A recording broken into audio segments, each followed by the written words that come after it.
पूजा पंडा सेवायत आ दयितापति भितर पार्थक्य कौन कारण जो मैंने बाहर आसती जगन्नाथ को दर्शन करने से मैंने ठीक रे बुझी पारंती किए पूजा पंडा दयितापति मानकर काम कौन जगन्नाथ को छुईकरी सेवा कर सेवक हेले 3 जन पूजा पंडा पुष्पालक दयितापति एमाने शिरंग लगी सेवक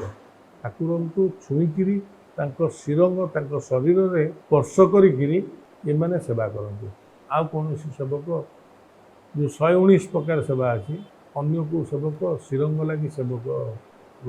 वर्ष सारा जो नीतिकांति जहाँ पूजा विधि करती से आपणकर किसी रोल थाए कि ना केवल यही 15 दिन बा रथयात्रा समय आमर थाए वर्ष सारा आपणकर चिता लगी राहुरेखा लगी सुदर्शन विजय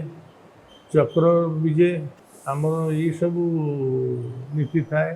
तापर थाए आमर खसापड़ा लगी पैता लगी ये नीति गुड़िक थाए